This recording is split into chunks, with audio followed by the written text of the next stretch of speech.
Hey, everybody, and welcome to the 9 to Side podcast, where we chat with super amazing and inspirational people who've pounded the pavement before and after their 9 to 5s to get their side hustles off the ground. After listening to the interviews with these amazing guests, you'll walk away with a refreshed pep in your step and a newfound motivation to make your side hustle a reality.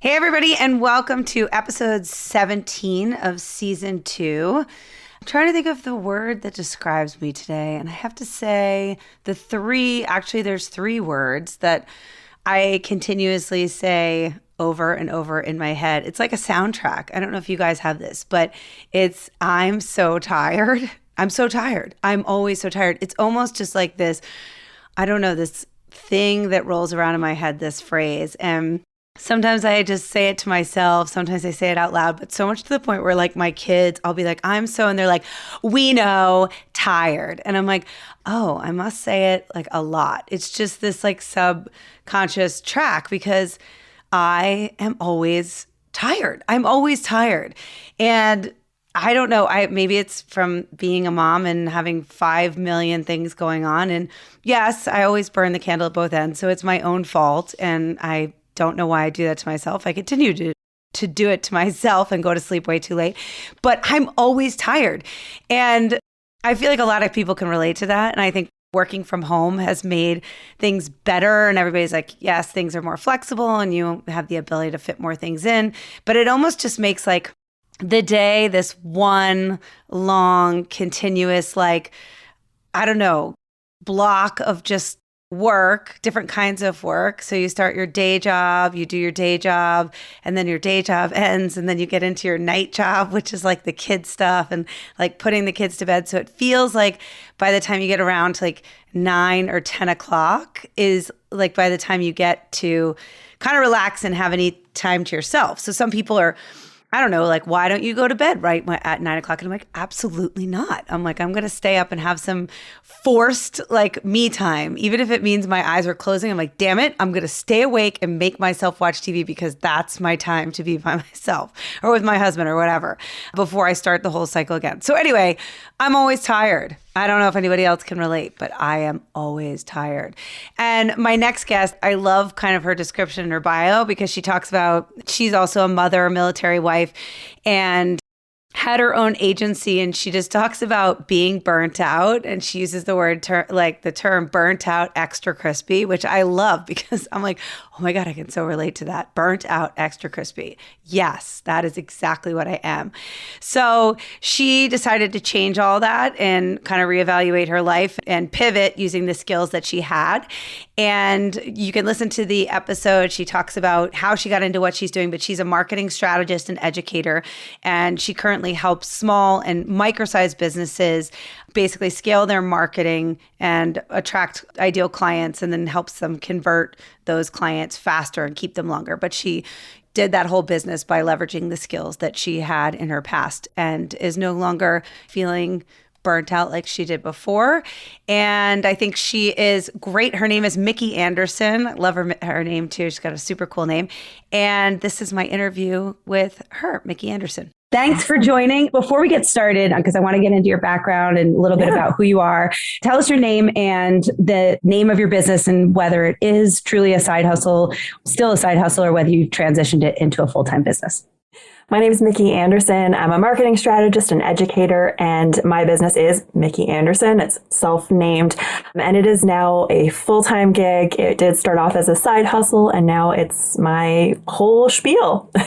That's awesome. So cool. All right. So let's back up now and tell me a little bit about your background, and then we'll kind of get into how you started this and whether it did basically start as a side hustle before you transitioned it into a full-time career. But give us a little background on you and your career background.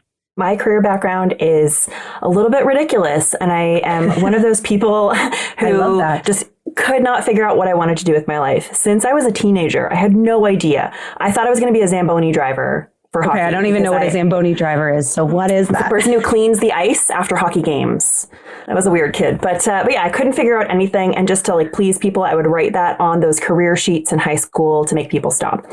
Round and about, went to university, studied something that I wasn't interested in, but was good in. So I got a degree. What'd you finish? I studied modern languages and international affairs. Oh, wow. It all sounds good. So I was a competitive swimmer, and so I stayed in athletics as my full-time gig for a really long time because I couldn't figure out what to do afterwards. It was a safe space. And naturally, like many athletes, became a personal trainer, worked in gyms, managed gyms. I was good at it. Was it my passion? No. When I discovered my passion, it was while I was working in the gym, helping our contractors, our physiotherapists, our massage therapists, our nutritionists build their business. So building their website, coming up with their pitches, doing their marketing, I fell in love with helping them grow their businesses and immediately knew this is the thing. So what did I do? Once again, I did the thing that everyone tells you should do, but felt terrible for me. I started a marketing agency. And it, much like I'm sure you can relate to, it definitely killed my soul a little bit. It looked great on paper. It was all of the things that everyone tells you should do when you're into marketing, and I hated it. And what ended up happening is I got pregnant, married, and came out of maternity leave so burnt out, I was like extra crispy. I couldn't think straight. And I knew that I needed a change. And so I had a bunch of side hustles going on, as well as the agency, and I just stopped it all. I had to take a break and take a breather and really kind of clean slate myself and figure out what I was going to do. And so I held on to one job that would pay the bills while I built my side business. And what was that one job you were holding on to? Was it the agency? I was working for a gym while I just clean slated and went right into marketing consulting. So no longer hiring people, no longer doing all of the big projects, but really just consulting on business growth with businesses. And over time and slowly but surely that built up and built up, I was able to leave the job at the gym, and it's now my full-time spiel. That's great. So, okay. So now in true fashion, when I talk to these people, that all sounds like an easy path. Not easy. Obviously it wasn't, but I want to break down some of the steps because for people who are listening, that all, I'm sure, did not happen as easily as it sounds like the transitions. Like, what was the first step that you took? Because building an agency, that's getting clients, right? I wanted to ask you, going back to you kind of helping at the gym, people with their marketing strategy. Did you just realize you had a knack for it? You did. And you were just like, oh, I'm interested in this. Somebody asked you, or did you volunteer yourself? Like, how did you realize that was something you were good at? It was part of my role, but it was one that I had never done before in a professional sense. And I kind of had a safe place to test and to play. And so it was part of my job description. I had to help these people set up their businesses. But what I found was I could take what they gave me and help make it better. Really naturally and easily. I saw opportunities. I saw potential. I also could see what hadn't been working in the past and how to fix it. And that kind of thought process, looking through what happened, what the strategy should be, and then how we can pivot and move forward to take hold of opportunities was my thing. And that just kind of, you were like, when you realized, you were like, I have a knack for this. I can kind of see it. Got it. And you were like, this is it. Okay. Well, it was when my clients started seeing real results. When the proof started happening, it was like, I loved the process. It was lots of fun. But when they were actually getting the results we wanted, that's when I was like, oh, okay, I need to lean into this. This is amazing. What do you think made you so good at it? Was it like, were you doing market research? Or was it like you could just see things kind of like trends and gaps in the marketplace like that other people couldn't see naturally? You just kind of had a gift for that. I think it was a combination of things. I think first and foremost, I had helped grow these gyms that I worked for before. And so I had done some of the hard work of seeing what works and what doesn't work. And I had a general sense of what you needed to know about clients. So, the basics. But what I found was the real difference maker is I can understand people really well. I actually went on and started doing my master's of counseling psychology because I love psychology and people so much. And understanding the drivers and motivators, the reasons why people behave or take action or don't take action, what actually matters to them ultimately and what doesn't. And being able to use that to create real relationships and build your business on real relationships was a game changer. That was my thing. They had tried different tactics of social media, websites, all of these other pieces. But when you connect it to the actual human that you're trying to work with, that's when everything changes.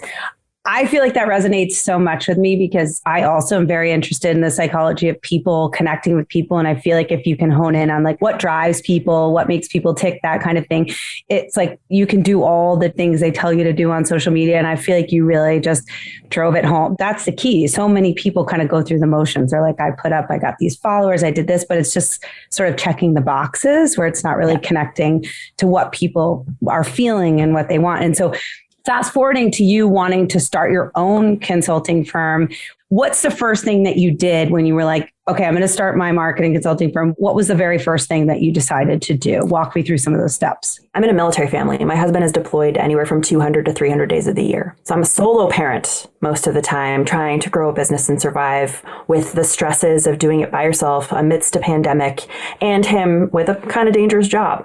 So there was a lot of stress and a lot of things going on. The first thing that I did was I started asking for help at home. And it sounds so counterintuitive, but there are so many things that we do at home that take up space and time that can be delegated. You can ask for help and get those off your plate. So you can spend, even if it's a half an hour more per day, working on the thing you need to be working on, it adds up. And so I asked for help with childcare. I asked for help with meals and cooking from family. I asked for help wherever I possibly could. And I spent that time interviewing potential clients. I made phone calls. I connected the dots with people from the gym. I reached out to my personal network. It was all offline. None of this was hitting up social media or coming up with a fancy website. It was talking to real people. And so I'd get on the phone with these people and say, okay, if you could look forward 3 years from now, where would you like your business to be? What do you think is holding you back in your business? What would you love to see happen moving forward? And then is there a way that we can make this happen? That's it. That was like the first thing you're doing, just calling. You didn't have a website. It wasn't an official business. You're just making calls, talking to people about what their ideal scenario would be for their business 3 years from now.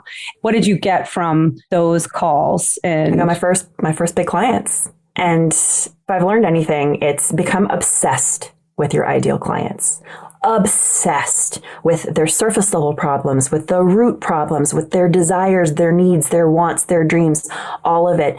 And it will be so hard not to succeed. But if you waste time on the tactics and the marketing and the media, you're missing the point. And so I became innately obsessed with my ideal clients and just did everything I could to deliver value, let them know I was thinking of them, solve problems for them, and make it almost hard to not work with me. Right. Because I knew so much. And so I got my first couple of clients and then I asked for referrals and I delivered value and I made it so hard for them to leave that they stayed with me forever. I still have some of them now.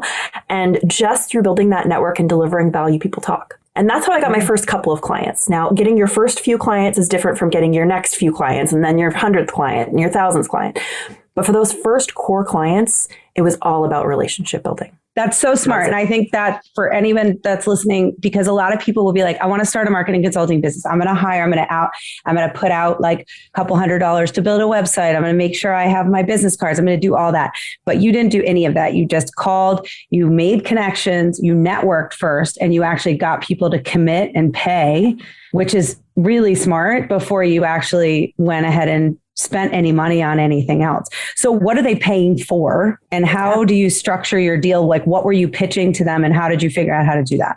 Well, at the time, like most people when they're first starting their business, I didn't have like specific offers, right? I didn't have like programs or packages set up yet. It was the beginning and it was actually worked out perfectly because I got to test and try. Had I made my business card and my tagline and my message and my website, I would have had to change it all 3 times over. Huge waste of time and money. And so instead, I used it as a testing opportunity. And I'm not saying you need to discount your prices, but I didn't charge full price for my first few clients because I needed to test run. I needed to get the opportunity to show them that I could get them results, get their buy-in and move forward. And so the way that I did it was very custom. That's not how I recommend you scale. But when you're getting your first few clients, test your offers. You do not have a proven offer until you've sold it and worked it and it produced the results you want. So I offered coaching, one-on-one calls. I offered consulting. I did audits of websites and marketing. I went in and looked at their operations and evaluated where they were losing time or money. I looked at their offers and helped them update their offers, increase their prices, maximize revenue in a whole bunch of different ways until I was able to narrow down the core pieces that pretty much everyone needs. And I created my signature offer based off of that. I definitely want to hear what you kind of honed in as your signature package. But when you were first targeting clients, was there a specific client that you were like, I know I can help, I've got it? Was it like the health and fitness industry because you had done that? Yeah, I started in health and wellness, and then eventually I opened up to different industries. So now I do engineering, SAS, I do product marketing, I do pretty much anything in any industry, events, national associations, nonprofits, all that stuff. But I started with a very target niche, and it was small business owners who were service providers in the health and wellness industry doing all their stuff themselves. And was it kind of like you knew what you had done for the gym you had worked for? So it was kind of, I don't want to say rinse and repeat, but you knew what worked for them. So you could kind of take that model and you knew you would have And success. I never stopped investing in myself and my education either. That's the other thing. So the second I started generating revenue, I committed a percentage of it to my own education. Right. And so eventually I did get my certifications. I am a certified marketing strategist. I did go into different programs and go back to school and do all of these things over time to really master my craft. But I took my time to make sure that I was going in the right direction along the way. Do you think that's important for people? Because I've talked to coaches and different people have their business consultants and so forth. Do you think it's important for people to take you seriously or buy in to have certain degrees? Like you started, you didn't have those. It was just you're going off your reputation and relationships and referrals. I think it depends on the reason why you're doing it. If you're doing it for social proof, that's a waste of money. If it's not allowing you to master your craft better, it's not a great investment. And so the way that I look at it is like a bonus that it helps. Some clients really care about that stuff. Some don't. Some want to see that you've done it with other clients, and that matters more than the degree. And so instead of focusing on building up my, repertoire of certifications, I did case studies. And so I collected the data from every client that I had, where they started, how much revenue they were making, what their products were. And I just built like a book basically for each client so that I could know the numbers and build case studies around these people so I could prove to anyone, no, what I do works. Right.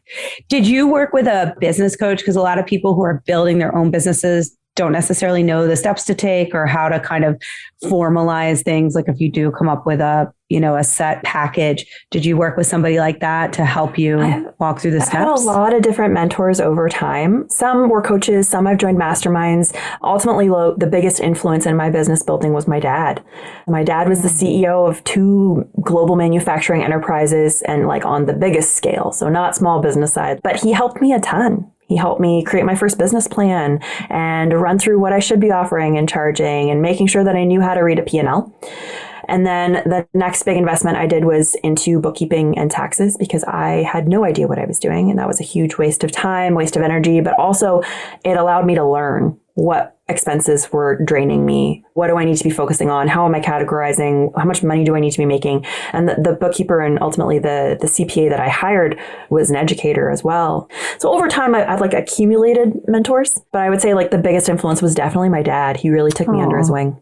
So let's talk about when you formalized, like after you got your first couple clients and you realized kind of the formula and how did you come up with what the formula is for your business for success and what that is?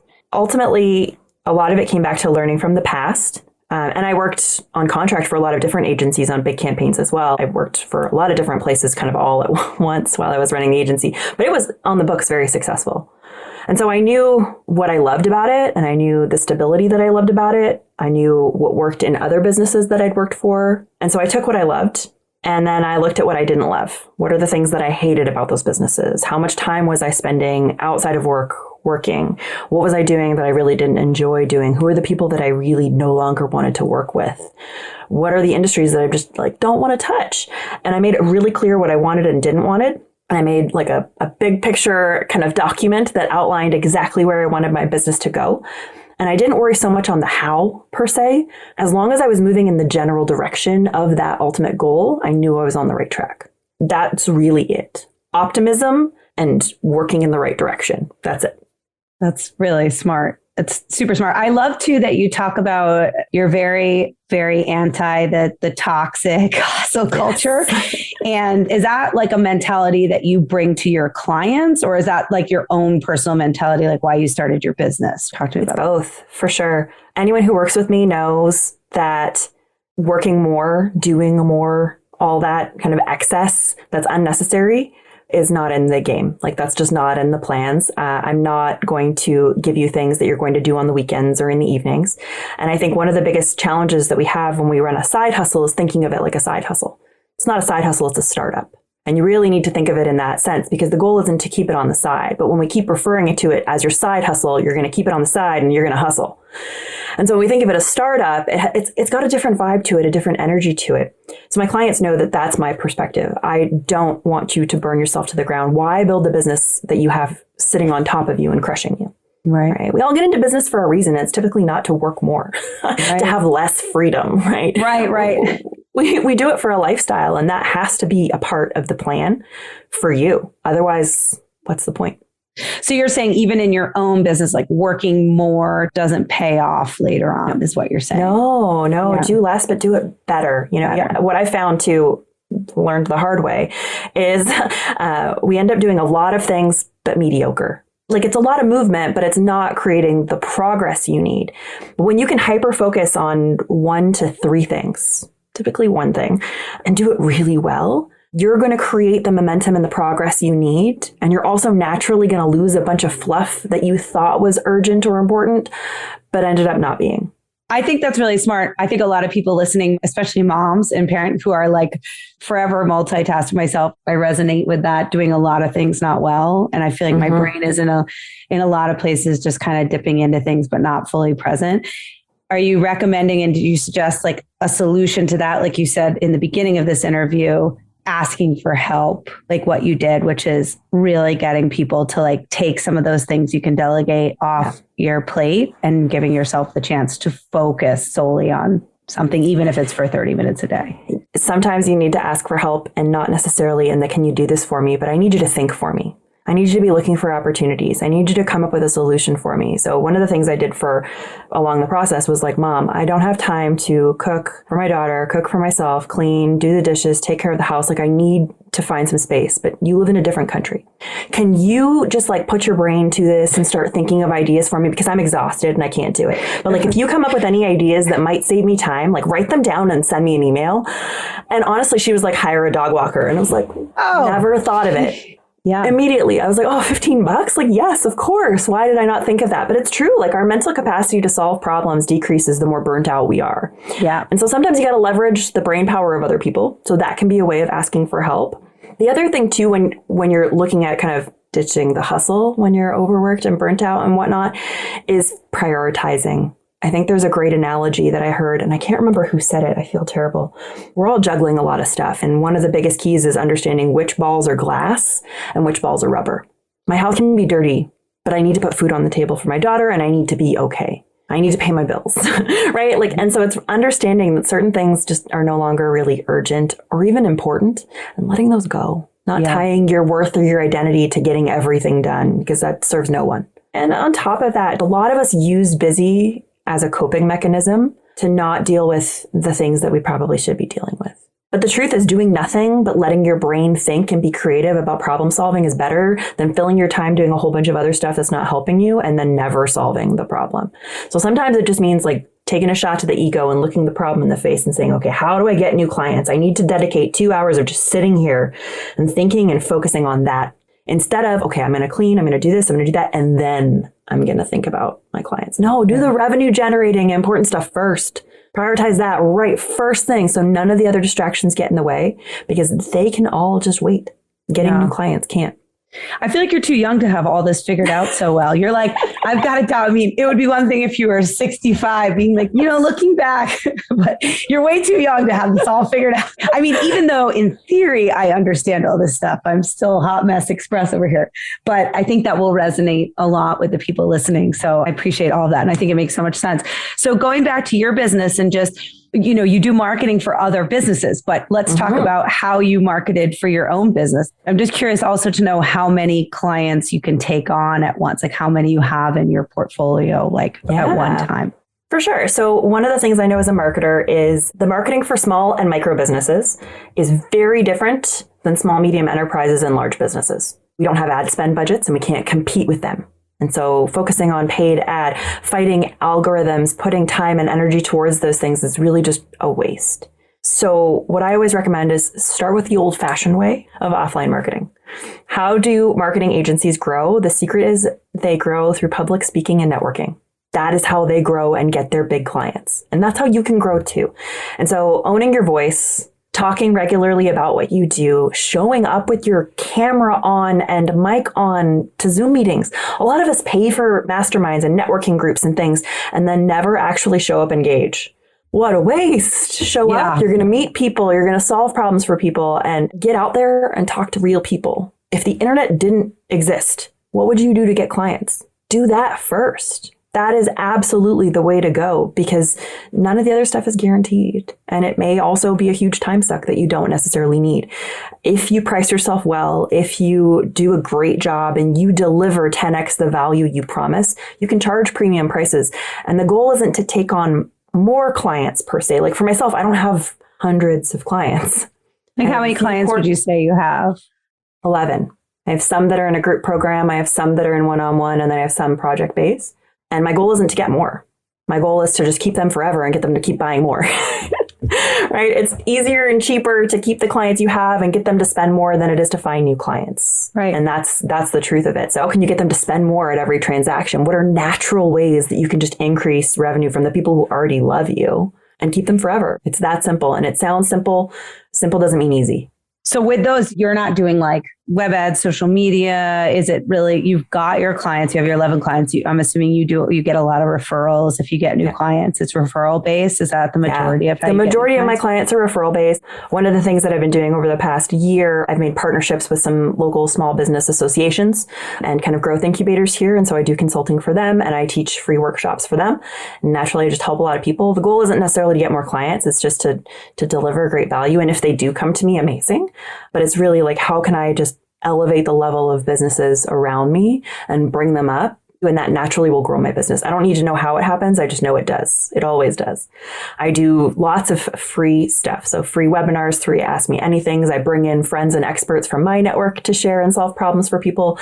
And just by doing so, naturally, people just gravitate towards me and want to work with me. So how many clients did you have to have before the leap from being able to leave your full-time job to going full-time with your side hustle, and kind of like what that looked like and how you knew you were able to do that? So I thought about it kind of backwards compared to most people. Most people think, okay, I need to have this many clients and this much revenue from my side hustle before I ditch my other business. I thought about it the complete opposite. How much money am I missing out on by holding on to this business, by holding on to this job, by not focusing more on my business? And I got to that point where the bottleneck was my time and capacity. And it just made sense. It wasn't a revenue driven thing. That was it. It was okay. Yes, I need to make money, but also I can't make money unless I invest the time and energy. And I knew I needed 1 or 2 more clients to really be stable. And if I had more time, I could get those 2 clients. I was fully confident that I could do it. I had a little bit in the bank to save for a month or 2. So I gave myself a time frame. Okay, I've got 6 weeks. I'm going to quit my other job. I'm going to get those 2 clients. And that's it. And I hyper focused on the kind of clients I want, what I wanted to sell them, how I wanted to sell packages with them. And I went full force into relationship building mode and connecting mode and said, I need 2 clients. I told all of my clients, hey, look, I'm looking for 2 more people to add to my roster. Do you know anyone who would be a great fit? That's awesome. And within 3 weeks, I had those 2 clients. That's awesome. So, okay, tell me about what you're offering people initially. Like, what are people signing on for, and how you transition them to stay as like lifetime clients? What are those packages? So one of the things I advocate for is have your menu, your public offerings, the things that everyone knows about, but also keep a couple off the menu. Because naturally, there will be great opportunities that come up that don't fit precisely in those packages. And that doesn't mean you have to say no.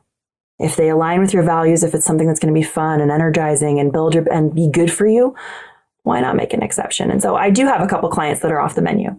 Right. What are the things that are on the menu that you offer? Yeah, so I have a group coaching program for small businesses, micro businesses making under $300,000 per year.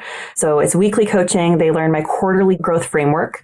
So there's an online course portion, weekly coaching to work through it. And that's just an ongoing membership program. They can come in, they can leave whenever they want, but most people don't leave. And that's it. So that's the group coaching program. I have a one-on-one kind of hybrid program for businesses in the middle who are under about 500,000, and they're looking to add on team members and scale. And then I have a larger package, which is a retainer package, where I basically work as a marketing director for a company. So I come in on a fractional basis. I train and manage your team. I outsource and delegate and take control of the whole marketing for your business. So those are kind of the 3 progressions based on where you are in your business. Wow. So if you're working like in terms of having 11 clients and splitting that up, I mean, being like even a marketing director, even you're not like on staff, but acting in that position, that's a considerable amount of time to understand the business, like get to know their needs. How do you split up your time between all those clients? And like, do you just understand like what you can handle and then or do you have staff as well? So no, it's just me. Oh, it's just me. Okay. It's just me. And that's something that I've done intentionally. My packages are really clear on the time that you get from me. And so I'm not accessible all the time to anyone. Right. So for the one-on-ones, for example, you're either getting 2 or 3 calls per month. There are designated check-ins, designated ways to communicate, and it's all very standardized because that's the only way. And in the consulting role, like I'm not necessarily the doer. I'm telling you what needs to be done. I'm helping you figure out what needs to be done, but you're going out and doing it, or your team is executing. And then the group coaching, it's just the weekly calls. So it's really not too bad. I think the key is knowing your number, knowing where you can take on people. And I know when projects are ending, when people are leaving or moving on. Some of my clients are on a project basis that are ending. Some are on much smaller kind of ongoing packages just based on the nature. So it depends. But I don't ever feel bottlenecked by time. And if I do, I know it's time to increase my prices. Interesting. That's really fascinating because I feel like you're the only person that's offering the services and like how you divide your time. But that's really good to know. So keeping people on long term, like for these businesses you're helping consult and hire people, are they ever looking to hire an in-house marketing director that would then replace like what you're offering? Is that not usually? Does that happen? No, not usually. It has happened before, but that was they were in a different country and it made more sense. But most of the time having a fractional director of marketing, so somebody outside consulting, is infinitely cheaper than hiring an employee to do it. And also the pool of consultants on a fractional basis is just higher quality. It's better. There are better, more equipped people that can come in and help you from the outside than it is to hire, because then you've got salary, you've got benefits, you've got sick days and vacation days. There's so many other pieces when you're hiring an employee versus taking on someone for a fractional basis. Right? It's a very different ballgame. So most people don't. They may, if they're, say, for example, all of a sudden they got a whole bunch of funding and are moving public or got venture capital funding, and then it makes sense for them to board decisions, that happens. But for the most part, no, most of my clients stay and they just progress into a different bucket. Their needs might change slightly, but for the most part, there's no reason for them to leave because the packages evolve based on their needs and continue to solve problems for them and serve them. And so listening to all this, I know we touched a little bit on, obviously, there are some things along the way that weren't as easy as they sound. But is there anything that sticks out in your head as like one of the biggest obstacles you had to overcome in transitioning and making this your full-time job and whatever that was and just getting over that obstacle? Yeah, absolutely. For me, there's actually a book that really just completely transformed my life and my business. So it's The Big Leap by Gay Hendricks. Phenomenal book. What I found was I was self-sabotaging a lot, unconsciously and consciously. So I'd hit a new level of success. I'd get a new client, something great would happen. And then all of a sudden, oh my goodness, I'd lose clients, or my daughter would get sick, or something would happen around the house, or our roof flooded or something, right? Like there was always just something would come up and all of a sudden I'd be right back where I started. And it was a pattern that I noticed repeating over and over and over again. And I was frustrated and burnt out and just exhausted. And I could not figure out why for the life of me, I just couldn't get a break. I'm sure many people can resonate with that. And a mentor of mine nudged me and said, I think you need to read this book. And I was like, I don't think a book is going to help me. I think I need the universe to just start listening. And he was like, no, read the book. And so I read the book. And ultimately what I found out was, yes, I absolutely was self-sabotaging. What I found was I really didn't believe that I was worthy of success. I really didn't. I thought I needed to have the degree. I needed to have the big paying job. There were so many prerequisites to what would make me worthy of having a successful business. And cognitively, I knew that wasn't true. I knew that that wasn't real. But internally, I fully believed it and embodied it. And it just came out in my life. And ultimately, I had to really face that kind of moment of, why do I really inside myself and my heart and my soul believe that I'm not worthy of these things? And really face it and come up with real answers, and then move forward knowing and really embodying that, no, regardless of what's going on or what I've done or who I am or who I think I am, I'm worthy of this working out, and I have to have faith and believe that I'm worthy in that. And the second I started really feeling that in myself, magically, all of these annoyances and things just started working themselves out. It felt very magical, and it sounds kind of woo, but it really was basically me finding ways to make things harder than they needed to be, because I really didn't believe that I was worthy. I love that. I got like chills listening to you say that, because I think there's so many people who think that. I think there's a lot of women who think that subconsciously and don't realize that. Again, I think you're wise beyond your years to have figured this all out. I do think that's a really powerful self-realization on your part, that a lot of people get in their own way of like reaching their own success, because there are a million things that could set you back. And so I think that's a really great message. And it sounds like everybody should read The Big Leap. So thank you for telling us about that. Well, leading into kind of talking about success for your business, then it leads me into what do you see for Mickey Anderson and your business in the next like couple years? Where would you like to see it go? So my personal goal is to double my business in the next 3 years. And that's kind of a typical business growth goal for existing businesses over that like 3 to 5 year mark. Most of us are looking for that kind of steady growth. So that's kind of where I'm at. I will be hiring on additional support in my business, and more so in terms of bringing on coaches and consultants to train with me and to coach with me. I feel like I've got the systems and everything really set up. And so I'm excited to bring on people to start training my frameworks and working with me in that capacity. So that'll be in the next probably year and a half. And ultimately, it's really like that group coaching program. I'm so pumped. It's incredible and delivers such great results. And so that's really my focus. This program delivers the results. It gives them what they need to scale without that ridiculously high for them one-on-one consulting package cost, as well as the time cost that they would be spending trying to DIY everything themselves. So that's really my big focus right now. That's great. Are you doing a lot of, I meant to ask, are you doing like now back to in-person stuff, or did you never do in-person? Is it mostly Zoom? I've been mostly virtual, to be honest. I do some in-person speaking and some like masterminds or group events. But for the most part, I do everything virtual. Just the nature of my life with my daughter and my husband and everything kind of being up in the air all the time, as well as just the volume of stuff that I need to get done. Like, I don't mind it at all. Yeah, no, that makes sense.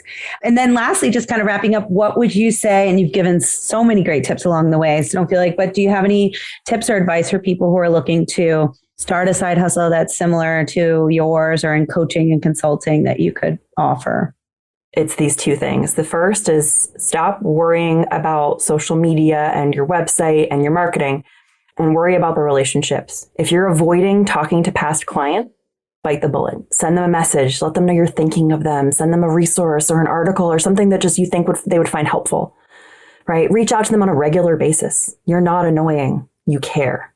There's a difference. So build those relationships. Talk to real people. Don't be afraid to ask for help, for connections, for clients. Talk to real people and focus on that.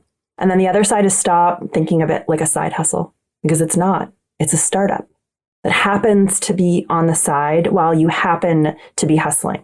But that's not the goal. The goal is to have a real viable business that you're focused. So start talking about it with the language and energy of a startup. You will notice a difference. So good. It was such a pleasure. So finally, lastly, just tell everybody where they can find you, all the, online, any social media places you are. Let us know where. Yeah, you can find me at HeyMickeyAnderson.com. You can also find my free content planning playbook. So I built out, for anyone who's struggling to create content online, wasting time, or just not doing it, I created a step-by-step playbook to help you build out 6 pieces of core content and then turn it into like 30 plus pieces of content. So you don't have to worry about creating content that actually gets you clients. This will help you do that. So you can get that for free on my website at HeyMickeyAnderson, pretty much everywhere on social media. And my YouTube channel as well is HeyMickeyAnderson. That's awesome. I love that you have that as your business, the Hey Mickey Anderson. I think that's very cool. Well, thank you so much. I mean, it was such a pleasure.